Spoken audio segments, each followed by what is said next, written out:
काली रात के अंधेरे में एक गहरी जंगल में एक वीरान गांव के पास एक पुराने हवेली का साया बिखरा हुआ था। उस हवेली की कहानी भयानक थी, किसी भूत प्रेत की आत्मा की बस्ती के रूप में। लोग कहते थे कि उस हवेली में भूतिया रातें बिताना खुद अपने आप को खतरनाक मौत का सामना करने के समान था। वीरान हवेली की रातें हमेशा से अंधेरे से भरी हुई रहती थीं। उसे देखने का साहस किसी में नहीं था। लोग कभी उसके पास से नहीं गुजरते थे, क्योंकि वे जानते थे कि उस हवेली के अंदर कितनी डरावनी कहानियां बसी हुई हैं। दोस्तों, अगर आपको हमारी कहानियां पसंद आ रही है तो चैनल को सब्सक्राइब जरूर करें तथा वीडियो को लाइक भी करें। एक रात चंदन नामक एक युवक उस गांव में अकेले रास्ता कट रहा था। धीरे धीरे रात का पर्दा गहराई में डूबता गया। चंदन के दिल में भय की तलवारें छू गईं। वह बिना किसी ध्यान से हवेली के पास से गुजर रहा था। उसके कदम थम गए जब उसने हवेली के अंधेरे साये में कुछ आवाज सुना। कौन है? चंदन का धड़कने से भी अधिक तेज हो गया। कुछ देर तक शांति थी, फिर बेहद कम आवाज में एक गुड़गुड़ाहट सुनाई दी। चंदन का हृदय जोर से धड़क रहा था। वह बिना किसी संवेदनशीलता के हवेली की ओर दौड़ गया। हवेली के दरवाजे पर पहुंचते ही उसने एक व्यक्ति की छाया को देखा। वह व्यक्ति बहुत ही भयंकर था। उसके आंखों में जिंदगी की कोई ज्यों का भास नहीं था। चंदन का दिल फिर से उसके धड़कने लगा। कौन हो तुम? चंदन ने डर के साथ सवाल किया।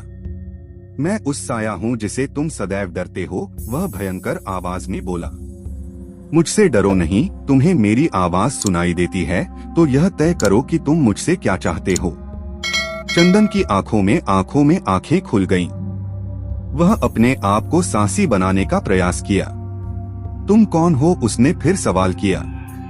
मैं वह आत्मा हूँ जिसका दर्द और दुख किसी ने नहीं सुना, वह आत्मा बोला। मेरी आत्मा इस हवेली में बंद है और वह सिर्फ एक कारण के लिए तुम्हें बुला रही है। चंदन की हालत निकल गई थी। वह किसी अनजाने के साथ बात कर रहा था, और वह भी एक आत्मा के साथ। तुम मुझे क्यों बुलाया है? चंदन ने पूछा। उसके हाथ पसीने में भीग गए थे। मेरी आत्मा को शांति नहीं मिली है, आत्मा बोली। मेरा दर्द, मेरी पीड़ा इस हवेली के दीवारों में बंद है। तुम्हें मेरी मुक्ति का काम करना होगा। चंदन की सांसें थम गईं। वह अपने आप को उस कठिन परिस्थिति में पाने के लिए तैयार नहीं था। मैं कैसे तुम्हारी मदद कर सकता हूँ? उसने चिढ़काव से पूछा। तुम्हें इस हवेली के भीतर जाना होगा, आत्मा ने कहा, और मेरी आत्मा को मुक्त करने के लिए जब तक तुम उसके रहस्य को हल नहीं करोगे तब तक तुम्हें इस हवेली में बंद रहना होगा। चंदन का हृदय तेज से धड़कने लगा। वह अपने आप को अब एक आत्मा के साथ फंसे हुए महसूस कर रहा था। उसने अपने आप को इस दुखद खेल का हिस्सा मान लिया। धीरे धीरे चंदन ने हवेली के अंदर के काले गलियों में कदम बढ़ाया। हर कदम पर उसका ध्यान उसकी हर सांस के साथ बढ़ता गया।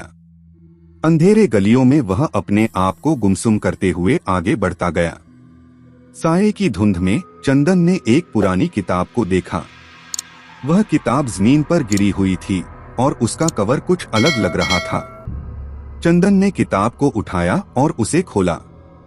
किताब के पन्नों पर अंधेरे में रोशनी का राज छिपा हुआ था। वह पढ़ने लगा और हर पन्ने के साथ उसका ध्यान बढ़ता गया। उसने किताब के पन्नों के माध्यम से हवेली के रहस्य को खोल दिया। आत्मा ने चंदन की कमर पर अपना हाथ रखा। तुम्हारी साहसिकता के लिए शुक्रिया, उसने कहा। मैं अब शांति के साथ अंतिम आदेश देता हूँ। अचानक हवेली की अंधेरी गलियों में अचानक रोशनी आई। चंदन ने अपने आप को एक नई जिंदगी के साथ महसूस किया। वह आत्मा के लिए उसके दर्द को हल कर दिया था। हवेली की अंधेरी गलियों में भूतों की आत्माएं शांति के साथ सो गईं। चंदन की वीरता ने उन्हें उनकी मुक्ति दिला दी थी। उस रात चंदन ने वीरान हवेली को छोड़ दिया, लेकिन उसका अनुभव उसके दिल में सदैव के लिए बसा रहेगा।